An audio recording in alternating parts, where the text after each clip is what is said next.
இன்றைக்கி காலையில் ஃபோன் பண்ணி பன்னீர் சக்ஸஸ்ஃபுல்லா அப்படின்னு சொல்லி எனக்கு அழைப்புதல் கொடுத்து வர சொன்னார்.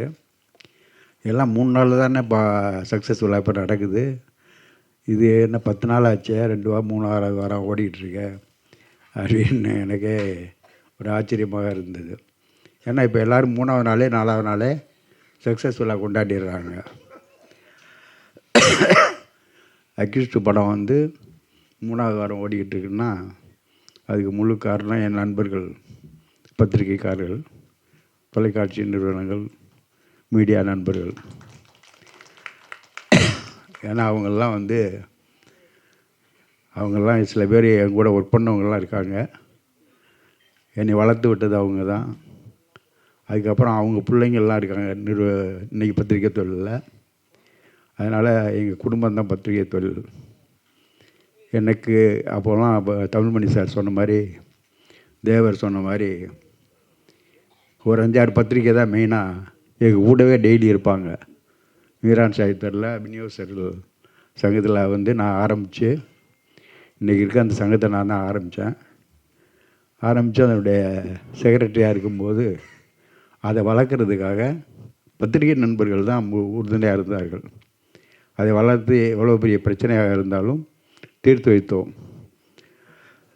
அதற்கு அப்புறம் தான் தயாரிப்பாளர் சங்கத்தை ஆரம்பித்தோம். தயாரிப்பாளர் சங்கத்துக்காக நான் பல பிரச்சனைகளை அனுபவித்திருக்கிறேன். அதில் பழைய பொறுப்புகளில் இருந்திருக்க 15-20 வருஷமாக ஜெயிலுக்கு கூட போயிருக்கேன் தயாரிப்பாளர்களுக்காக. ஏன்னா அந்த மாதிரி ஒரு சூழ்நிலை அப்போ இருந்தது. இப்போ அந்த மாதிரி ஒரு அமைப்பு செயல்படுகிறது. அந்த மாதிரி நாங்கள் உழைச்ச மாதிரி இருந்த அந்த நிறுவனம் இப்போ பல ப்ரொடியூசர்கள் கிடையாது. இப்பொழுது மிக தேடி பார்த்தால் ஒரு 10 தயாரிப்பாளர்கள் தான் இருக்கிறார்கள். அப்போ 500-600 தயாரிப்பாளர்கள் இருந்தார்கள். இப்போது 10-15 தயாரிப்பாளர்கள் தான் அந்த செட்டில் இருக்கிறோம். இதே தினகரன், சந்தி, சித்ராமணி இவங்கெல்லாம் என்னுடைய செட்டு. ரொம்ப பேர் அவங்களுடைய மதிவெளி சண்முகம், பாண்டியண்ணன், அந்த மாதிரி ஆளுகள்லாம் ப்ரெஸ்ஸில் கோலோச்சி கண்டு இருந்த காலம். அவர்கள் நினைத்தால் என்ன வேண்டுமானாலும் செய்ய முடியும். என்னை கூட பிரபலமாக்கியது தினகரன் பத்திரிகை தான். அப்போல்லாம் தினகரன் பத்திரிகையில் திரையுலக பிரமாக்கள்னு ஒரு செய்தி வரும், வாரம் ஒரு தயாரிப்பாளரை பற்றி. அப்போது என்னை பற்றி, என்னுடைய வாழ்க்கை வரலாறை பற்றி அதில் எழுதியிருந்தது. அதை வைத்து தான் பார்த்தவுடன் அப்போது தலைவர் கலைஞர் அவர்கள் என்னை அழைத்து, இந்த மாதிரி உன்னுடைய ஆசையை நிறைவேற்றுகிறேன் அப்படின்னு சொல்லி என்னை படம் எடுக்க அனுமதித்தார். அப்போது அவரே கதை வசனம் எழுதி நியாயத்தராசு என்று ஒரு படத்தை எடுத்தேன். அப்போது கம்பெனி பேர் என்னன்னு கேட்டார். செந்தில்குமார் ஃபிலிம்ஸ் அப்படின்னு சொன்னேன். உதயா பேர் செந்தில்குமார் ஃபிலிம்ஸ். செந்தில்குமார் தான் அவர் சொந்த பேர், நாங்கள் வச்ச பேர். அதை கலைஞர் என்ன பண்ணார், செந்தில்னா நிறைய பேர் இருக்காங்க, உதயான்னு மாற்றுறேன் அப்படின்னு சொன்னேன். உதயநிதின்னு சொன்னார். நான் சொன்னேன், நிதி வேண்டாம், உதயான்னு இருக்கட்டும் அப்படின்னு சொல்லி அன்னைக்கு உதயான்னு உருவாக்குனார். அப்போ இன்னொன்று கேட்டார், கம்பெனி பேர் பெருசாக இருக்குப்பா, அது வேண்டாம், பொண்ணு பேர் என்னன்னு கேட்டார். மேனகான்னு சொன்னேன். மேகலா பிக்சர்ஸ் அவர் கம்பெனி பேர். அதனால் மேனகா பிக்சர்ஸ்ன்னு சொல்லி தான் அந்த படத்தை எடுத்தோம். அதுக்கப்புறம் நான் கிட்டத்தட்ட 30-40 படங்கள் எடுத்திருக்கின்றேன். ஃபஸ்ட் காப்பி மாதிரி வாங்கி சில படங்களை ரிலீஸ் பண்ணுவோம். அப்போது அந்த மாதிரி ஒரு சூழ்நிலையில் தேவர் சொன்ன மாதிரி யாரையுமே, என் பையங்க 2 பேரையும் சினிமாவுக்குள்ளே உள்ளே ஸ்டுடியோவுக்குள்ளே வரக்கூடாது அப்படிங்கிற ஒரு நிலைமையில் தான் வச்சுருந்தேன்.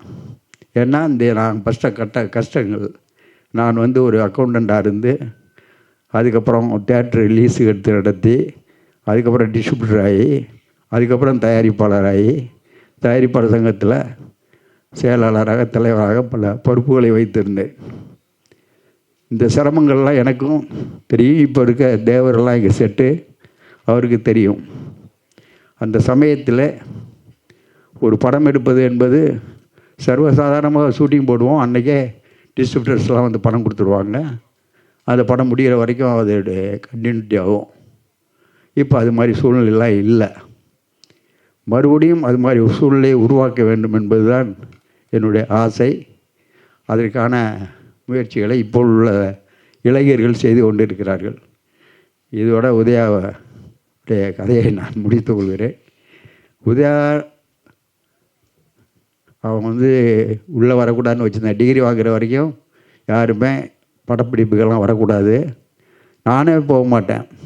டைரக்டர்னு ஒருத்தர் ஃபிக்ஸ் பண்ணிட்டோம்னா அதை அவங்க டைரக்டர் என்ன சொல்கிறாங்களோ அதுபடி நடக்கும். ஆனால் இனியெல்லாம் சுகமேன்னு ஒரு படம் அப்பாஸை வச்சு எடுத்துக்கிட்டு இருந்தேன். அப்போ டிகிரி முடித்து உதயா உள்ளே என்ட்ரி ஆனார்.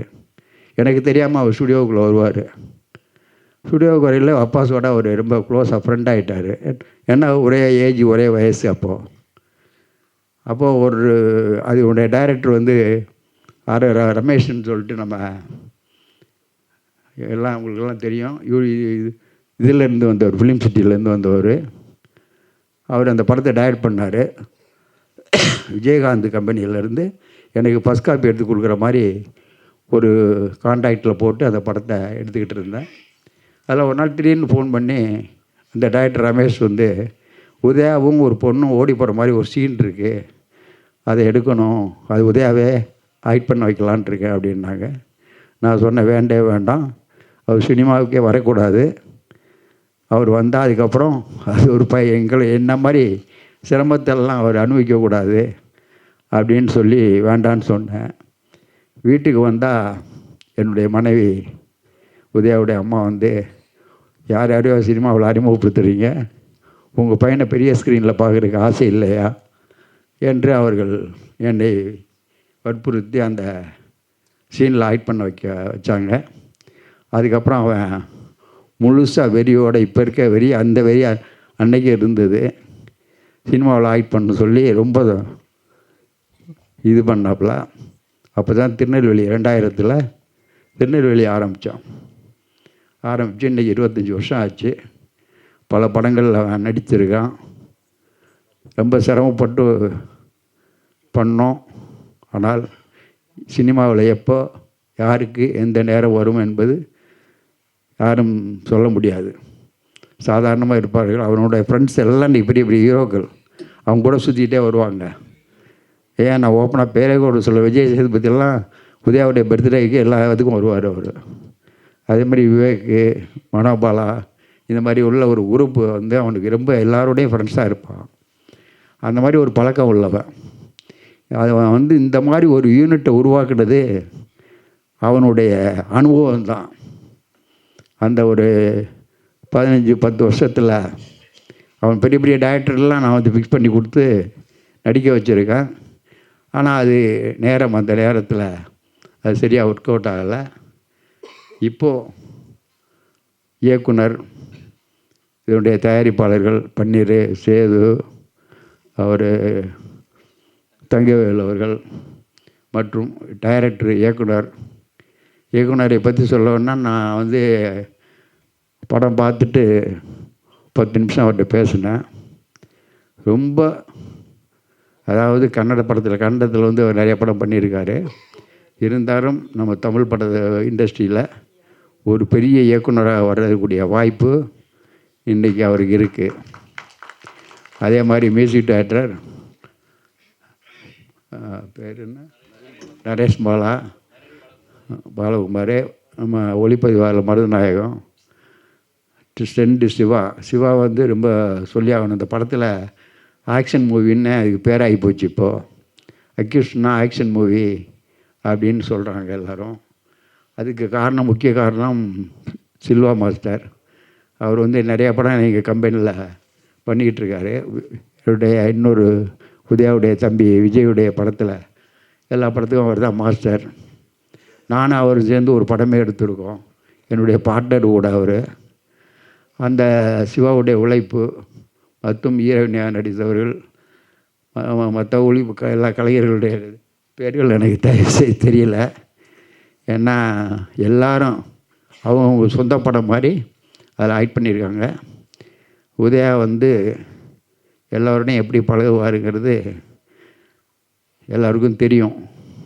அவன் ஒருத்தன்ட்ட பழகுனா அதுக்கு அந்த ஃப்ரெண்ட்ஷிப் வந்து அவ்வளோ தூரம் விட்டு போகாத அளவுக்கு இருக்கும். அவனுடைய பெரிய பெரிய நிறுவனங்களுடைய தயாரிப்பாளர்கள் இன்றைக்கி பெரிய பெரிய இண்டஸ்ட்ரியில் பெரிய பெரிய ஆளுகளாக இருக்கவங்கெல்லாம் எனக்கு ஃப்ரெண்டு. அவங்களெல்லாம் ஈஸியாக கமிட் பண்ணுவாங்க. எல்லாரையும் போய் ஈஸியாக பார்த்துருவான், ஈஸியாக பழகுவான். அந்த மாதிரி ஒரு நன்மை உள்ளவன். என் பொண்ணு சொன்ன மாதிரி அவங்க அம்மாவுடைய ஆசை இன்றைக்கி நிறைவேறி இருக்கு.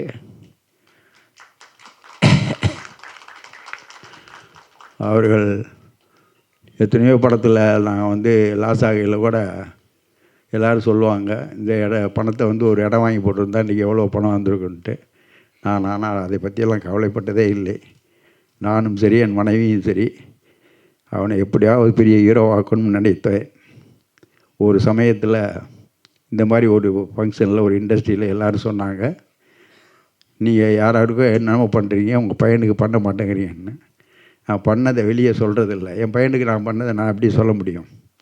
ஆனால் அவன் புரிந்து கொண்டு சினிமா துறை எப்படி, சினிமாவுடைய கஷ்டங்கள் என்ன என்று 20 வருஷமாக தெரிஞ்சு கொண்டான். இப்போது அதை உழைத்து அதை வெற்றியாக உங்கள்கிட்ட சமர்ப்பித்திருக்கான். அதற்கு உறுதுணையாக இருந்தவர்கள் பத்திரிகை நண்பர்கள், திரையுலகத்தினுடைய மீடியாக்கள் எல்லோரும் அவனை உயர்த்தி இருக்கிறீர்கள். அவன் மேலும் மேலும் வெற்றி அடைகிறதுக்கு இது ஒரு உந்துதலாக இருக்கும் என்று நான் விரும்புகிறேன். ஏன்னா சினிமாவுக்கு யார் வரக்கூடாதுன்னு நினச்சனோ, இன்றைக்கி என் குடும்பமே எல்லாமே சினிமாவில் தான் இருக்குது. பையன் பெரியவன் உதயா ஹீரோ, சின்னவன் டைரக்டரு. இன்றைக்கி என் பேரனும் ஹீரோவாக இருக்கான், என் பொண்ணு பையன் அவனும் ஹீரோவாக இருக்கான். இப்போ சச்சின் ஸ்டேஷன்லாம் நீங்கள் ப்ரொடியூசர் ஆக்கிற மாதிரி கொண்டு வந்துட்டீங்க. அவங்கெல்லாம் படித்து டிகிரி வாங்கிட்டு தான் இதுக்குள்ளே உள்ளே வரணுங்கிறது என்னுடைய கட்டளை. ஏன்னா படிப்புங்கிறது நான்லாம் 7வது தான் படித்தேன், 8வது தான் படித்தேன்.